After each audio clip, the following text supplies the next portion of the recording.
welcome back to the channel. If you're new here, my name's Katie, and this year I filmed my first ever vlog, specialising in Disney vlogs. I went to Disney World and wanted to vlog it.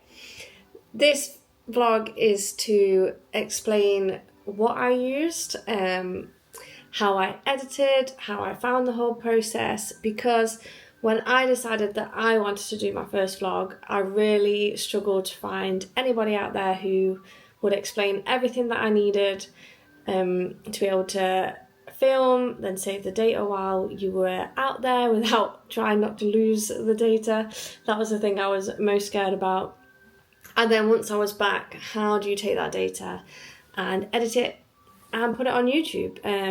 It's been a process. I filmed for the whole 14 days that we were there, so I had 14 vlogs that have not long finished, only 2 weeks ago, and it was absolutely worth it. So how I decided to do my first vlog, and the reason why, is because I went to Disney World in 2022 over Christmas and New Year, and those of you who know that once you go, it wasn't my first time, but it was my first time as an adult, and once you go, that's it. I fell in love with it, came back, had the Disney blues, and all I did since it was watch Disney vlogs on YouTube. So I knew that when I went, I wanted to do the same. I thought it would be lovely to have as a memory, not only obviously share it out for anybody else that enjoyed watching vlogs like myself. So I knew that I wanted to go in with something good to film on, so that the quality was going to be in 4K. I knew I didn't want to do it on my phone. A lot of people say if you first start vlogging, just do it on your phone, which I do think is good, but I just knew going to Disney I wouldn't have the storage.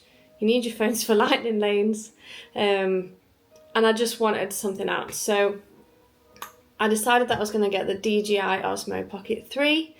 There was lots of great reviews on it, and it's very discreet. I'll put a picture of it here so you can see how discreet it is. So if you're walking around the parks, no one would really notice that that's what I was holding. So I knew I was going to get it. I knew I was going to get it not long before I was going to go. So you can get the DJI on its own, or it comes in a creator bundle. So with the bundle, you get the camera, which obviously I can't show you because I'm filming on, one battery, and a tripod. You also get, it all comes in this nice little pouch, a microphone, which I didn't use the whole time on my trip, with a little muffler if it's windy. But as I said, I did not use it. And it comes with a case to protect your camera in, which I also wasn't very good at using this. In and off rides and etc. I just kept throwing the camera in my bag. But I highly recommend, if you're going to get the DJI Osmo Pocket 3, that the creator bundle is worth it. Saying that, if you're vlogging for as long as I did for 14 days, I did purchase a second battery, which was definitely needed. There was no way you're going to make it through the park in the heat and vlogging all day. My first day, once we got there, was a 14-hour Magic Kingdom day, and I had over 4 hours footage. So I needed both batteries. Now, I always knew I was getting the DJI Osmo Pocket 3. And then suddenly, like 3 weeks before we were going, I started to think, well, what do you save the data on? What do you then store it with while you're there? Do you have to offload it onto something else? And I went into panic mode. So I started researching, and as I said at the start of this vlog, I couldn't really find a lot. The Osmo Pocket 3 will tell you what micro SD cards you need. So I ended up purchasing 3. The main one I got was the SanDisk Extreme Pro 512 gigabytes, and this one was amazing. I had this in for quite a few days before I had to change it and use a different one. Then, mainly because of price and cost, obviously you're trying to fund a Disney trip at the same time, I got the smaller one, which is the 256 gigabyte. And then the third one was another 256 gigabytes, but it was a Samsung version, all of which worked absolutely fine in the camera. I do regret not buying 2 of the 512 gigabytes. I think that would have been a lot better. And in saying that, I think even if I was to do it again, I would add on another 512 gigabytes, because I ended up towards the end of the trip having to just move stuff around, and I didn't really want to touch the data on the SD card, because when you're there and you've vlogged the whole day, there's nothing worth in thinking, what if I lose all this data and all these videos and filmings and photos. So yeah, they're all the SD cards I got. Obviously they all come with these adapters, because obviously it's a micro one. So when you buy them, it comes in a pack, so then you'll be able to easily transfer it over onto whatever you're storing it on or you're editing it on. So yes, then comes the point with, what are you going to do to store that data? And this is where I bought the Samsung T7. Now I only bought a 1 terabyte, and again, if you're going to do it, I mean, it was absolutely fine. I survived with the 1 terabyte, but for ease, to know that you've got a lot of space, I think at least a 2 terabyte would have been better. But I mean, look how small it is. It's been amazing.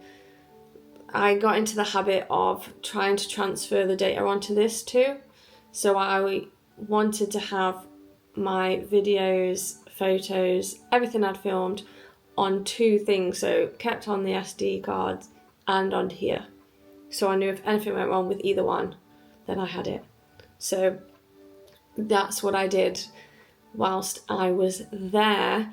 So getting it from this or vice versa, I was then like, what am I going to use to do that?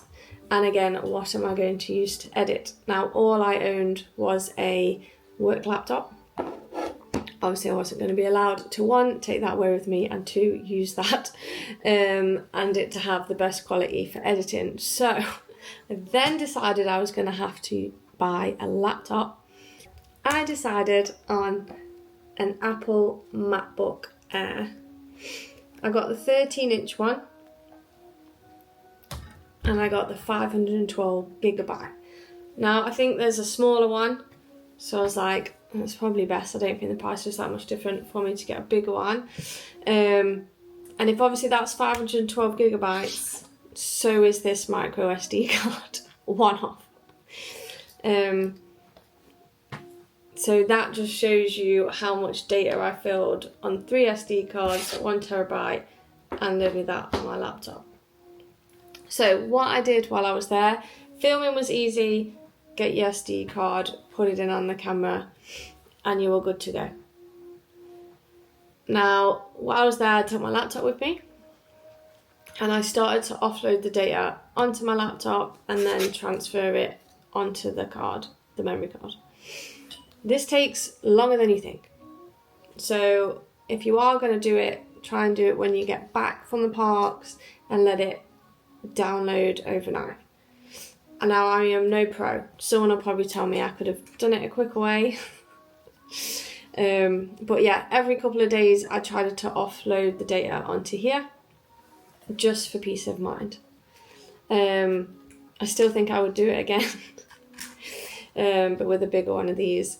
So yeah, just be mindful. Like, we were gonna leave the park, and I'm like, no, I just need 5 more minutes. Because it'd be still transferring the data over. So that's what I did whilst I was there. I filmed on the mini SD cards. I then plugged it into my laptop and transferred it on to this lovely memory device, which again is only 1 terabyte. But it did hold what I needed it to while I was there, and then on the last few days I just left them on the SD card. I think special things, like I really wanted Magic Kingdom's fireworks and Epcot's fireworks, I also saved them on my laptop. So they were in 3 spaces. I think I actually also saved it on my phone. And in hindsight, you still go and edit them out anyway, so they're not a full capture of the whole fireworks. So that probably wasn't essential. But yeah, so that's what I did whilst I was away. Before we move on to editing, I'll just talk about what I experienced whilst vlogging. It was harder than I thought it was going to be. I'm not bothered about filming and talking. I think I was a little bit nervous to be proudly out here with it, so I was a little bit down, so a lot of my footage is looking up, not like drastically, but I think in future I will have to hold the camera up a little bit higher. My friends said they wanted to be in the vlog, and they were great, but they were great at me holding it, asking them questions. So I'm not in it a lot as a full body person. I'm a big head holding it, which is fine. It was my idea that I wanted to vlog. But yeah, and I think when you look back at the footage, I didn't need to film as much as I did. I had a lot of times where I was holding the camera for the majority of the time, really. I didn't feel like it took away from my Disney experience. I do feel like it added to it. It made the Disney Blues so much easier when you come back and looking back at your memories and remember what you do on the day. Like, without it, I'd have forgotten so many experiences that we had, so many moments that happened. So I will be forever grateful that I did it, just to have those memories and to share them with my friends. So vlogging is 100% worth it. It's just taking yourself into your little bubble and trying to forget really that a camera's there. What I did find hard, which I think will come easier next time, is because I hadn't vlogged before, you don't have like a community, you don't know if anyone's going to watch your YouTube, so it's hard to talk to the camera as if you're talking to your watchers or followers, which I think I would find easier now, because there is some people that have subscribed to my YouTube. So that is what I would say. You're not saying, you don't feel like you're talking to people on the other side of the camera because you haven't got anybody yet. But it was still fine. We just filmed for the memories and said, even if nobody watched it, we did it for us. So I still highly recommend it, but that was the one thing that I think when you're watching YouTubers now and they're talking to what feels like you on the other side, that was hard to do with not having anybody there yet. So I would be better at doing that again. Okay, so once I came back, it was then time to start editing the vlogs. Where do you start? Where do you begin? What do you use?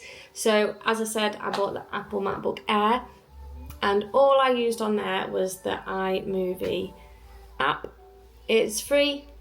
It took me a lot to get used to, one, an Apple MacBook, because I am a Microsoft girly.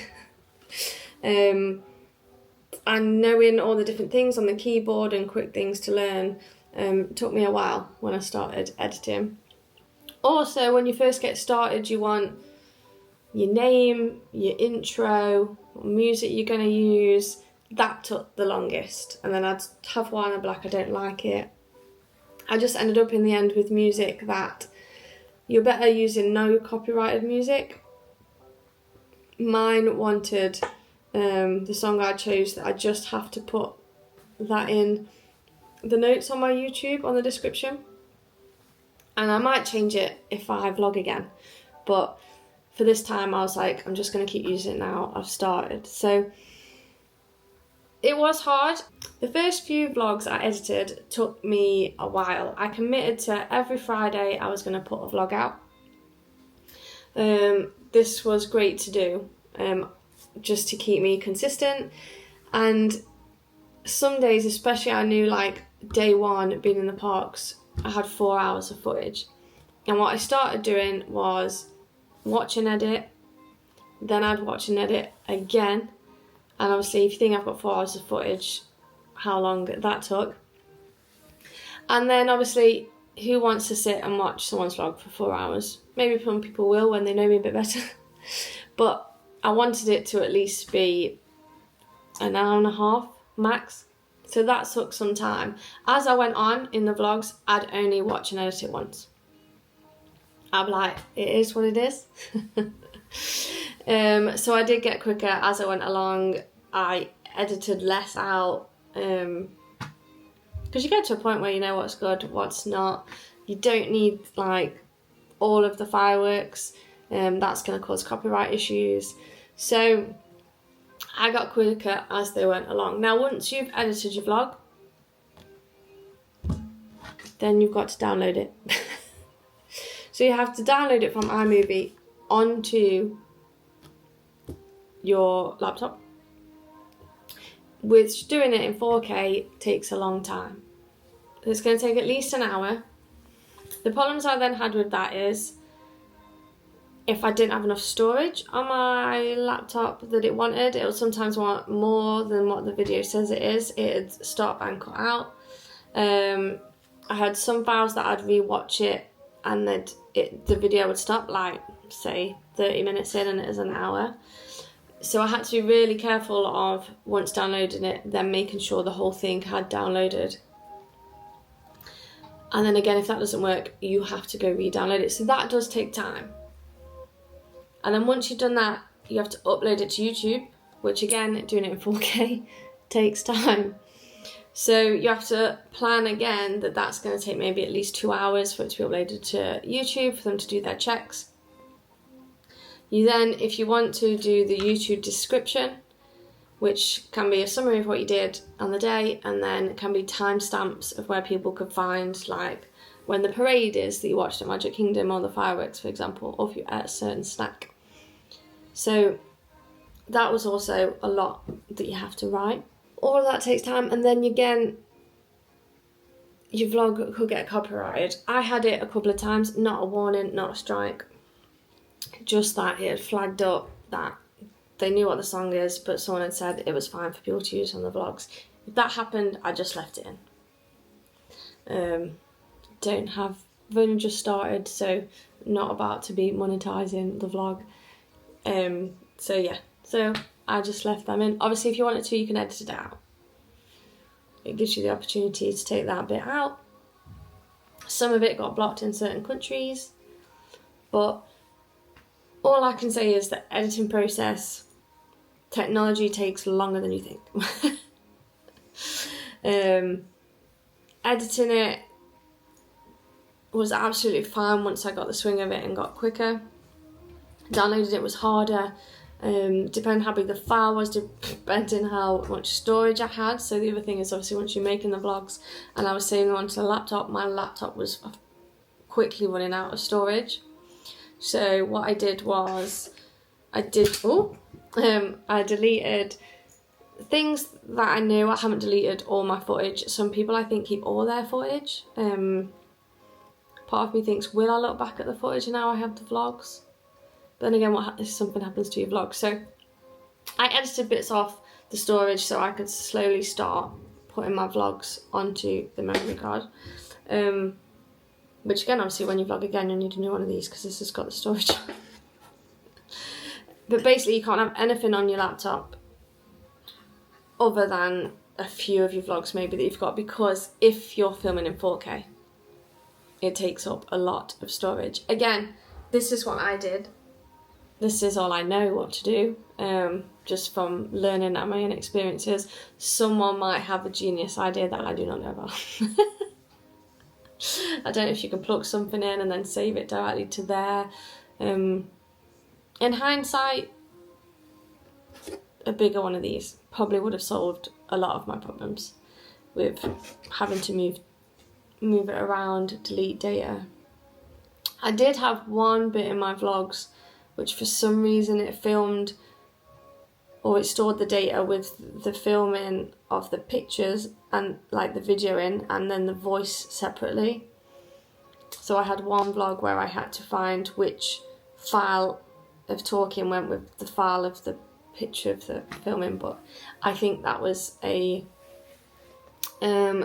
something I'd done on the Osmo Pocket 3 on the day. So yeah, so that is everything I got from A to B. The only thing I've missed talking about is that I had the micro SD card and SD card adapter. So this has the USB-C port to goes into my laptop, and then you can just insert it as the big SD card in there. It also has the function to do it as a micro SD card as well, so you wouldn't need the adapter. But that is another piece of equipment that I bought. It seems like it's overwhelming, and it's one of the reasons why I wanted to do this video, because I haven't seen anybody do it apart from they do it and then you have to be a part of their Patreon to see it. So, and I just wanted to help other people out since I was there and really didn't know what I was doing. And again, I hold my hands up, I still might not know what I'm doing, so if anyone wants to comment any advice that I could do it better, quicker, that would be great. But yeah, I do highly recommend the Osmo, the DJI Osmo Pocket 3, especially the Creator Bundle if you are just getting started. And if you are going away for a long period of time, you do need a second battery. But I hope that is helpful for anybody out there and that's wanting to start their vlogs. Please do it. I highly recommend.